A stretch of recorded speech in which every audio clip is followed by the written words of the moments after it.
ಶುಭೋದಯ, ನಮಸ್ಕಾರ. Welcome to YoYo Kannada. ಬನ್ನೀಗ ನೋಡೋಣ ಕರುನಾಡಿನ ಪ್ರಮುಖ 5 ಬ್ರೇಕಿಂಗ್ ನ್ಯೂಸ್ಗಳು. ನನ್ನನ್ನು ಸಿಎಂ ಮಾಡುತ್ತೀವಿ ಅಂದ್ರೆ ಬಿಜೆಪಿಗೆ ವಾಪಸ್ ಹೋಗುತ್ತೇನೆಂದು ಶಾಸಕ ಬಸನಗೌಡ ಪಾಟೀಲ್ ಯತ್ನಾಳ್ ತಿಳಿಸಿದ್ದಾರೆ. ಬಿಜೆಪಿಗೆ ಬನ್ನಿ ಅಂತ ಅಶೋಕ್ ಕರೆದಿದ್ದಾರೆ. ಅಮಿತ್ ಶಾ ಬಳಿ ನಿಯೋಗ ಹೋಗುವ ಬಗ್ಗೆ ಹೇಳಿದ್ದಾರೆ. ಅಶೋಕ್ ಕಚೇರಿಯಲ್ಲಿ ಬಾಗಿಲು ಹಾಕಿ ಮಾತನಾಡುತ್ತಿದ್ದೇವೆ. ಪಕ್ಷದ ಪರಿಸ್ಥಿತಿ ಕೆಟ್ಟಿದೆ. ಡಿಕೆ ಶಿವಕುಮಾರ್, ಸಿದ್ದರಾಮಯ್ಯ ಜೊತೆ ಹೊಂದಾಣಿಕೆ ಮಾಡೋರು ಬೇಡ. ಅಮಿತ್ ಶಾ ಜೊತೆ ಮಾತನಾಡುತ್ತೇನೆ ಅಂದ್ರು ಶಾಸಕ ಬಸನಗೌಡ ಪಾಟೀಲ್ ಯತ್ನಾಳ್.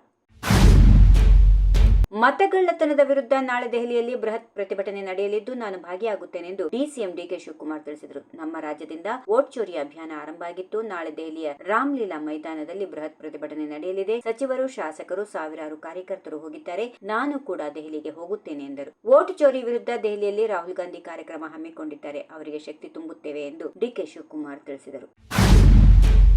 ಶಾಸಕರ ಅನುದಾನ ಬಿಡುಗಡೆಗೆ ವಿಳಂಬ ಮಾಡಿದ ಹಿನ್ನೆಲೆಯಲ್ಲಿ ಆರ್ಥಿಕ ಇಲಾಖೆ ಅಧಿಕಾರಿಗಳಿಗೆ ಸಿಎಂ ಸಿದ್ದರಾಮಯ್ಯ ತರಾಟೆಗೆ ತೆಗೆದುಕೊಂಡಿದ್ದಾರೆ. ಬೆಳಗಾವಿಯ ಸರ್ಕಿಟ್ ಹೌಸ್ನಲ್ಲಿ ಸಚಿವರು ಮತ್ತು ಅಧಿಕಾರಿಗಳ ಜೊತೆ ಸಿಎಂ ಸಿದ್ದರಾಮಯ್ಯ ಮತ್ತು ಡಿಸಿಎಂ ಡಿಕೆ ಶಿವಕುಮಾರ್ ಸಭೆ ನಡೆಸಿ ಚರ್ಚಿಸಿದರು.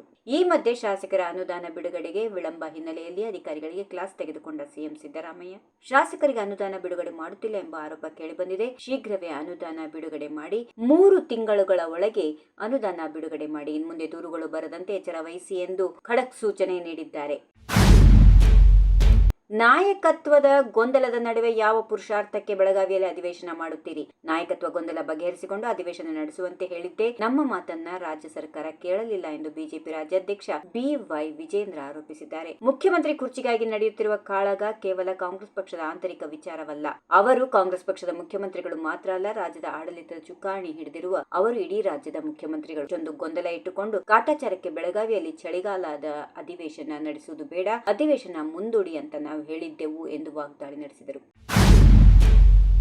ರಾಜ್ಯ ಸರ್ಕಾರ ರಚಿಸಿರುವ ದ್ವೇಷ ಭಾಷಣಕ್ಕೆ 10 ವರ್ಷಗಳ ಜೈಲು ಸಜೆ. ಶಾಸನ ಕಾಂಗ್ರೆಸ್ ಪಕ್ಷದ ಕ್ರೂರ ಸಂಪ್ರದಾಯವನ್ನು ಪ್ರತಿಬಿಂಬಿಸುತ್ತದೆ ಎಂದು ಕೇಂದ್ರ ಸಚಿವ ಪ್ರಹ್ಲಾದ್ ಜೋಶಿ ಕಿಡಿಕಾರಿದರು. ಈ ಶಾಸನ ಸಾರ್ವಜನಿಕರಲ್ಲಿ ಭಯದ ವಾತಾವರಣ ಸೃಷ್ಟಿಸುವುದಾಗಿದೆ ಮತ್ತು ರಾಜಕೀಯ ನಿಯಂತ್ರಣದ ದುರುದ್ದೇಶಕ್ಕಾಗಿ ಜಾರಿಗೆ ತಂದಿರುವುದು ಸ್ಪಷ್ಟವಾಗಿ ಗೋಚರಿಸುತ್ತದೆ. ರಾಜ್ಯ ಕಾಂಗ್ರೆಸ್ ಸರ್ಕಾರ ಈ ಮೂಲಕ ಸರ್ವರ ವಾಕ್ ಸ್ವಾತಂತ್ರ್ಯ ಕಿತ್ತುಕೊಳ್ಳುತ್ತಿದೆ. ಇದು ಕಾಂಗ್ರೆಸ್ ಪಕ್ಷದ ಕ್ರೂರ ಸಂಪ್ರದಾಯವನ್ನು ಪ್ರದರ್ಶಿಸುತ್ತಿದ್ದು ಸರ್ಕಾರದ ದುರಾಡಳಿತಕ್ಕೆ ಕೈಗನ್ನಡಿ ಎಂದು ವಾಗ್ದಾಳಿ ನಡೆಸಿದರು. If you like this video, ಬೇಗ ಲೈಕ್ ಮಾಡಿ, ಕಾಮೆಂಟ್ ಮಾಡಿ, ಶೇರ್ ಮಾಡಿ ಹಾಗೂ ಯೋಯೋ ಟಿವಿ ಕನ್ನಡವನ್ನು ಸಬ್ಸ್ಕ್ರೈಬ್ ಮಾಡಿ.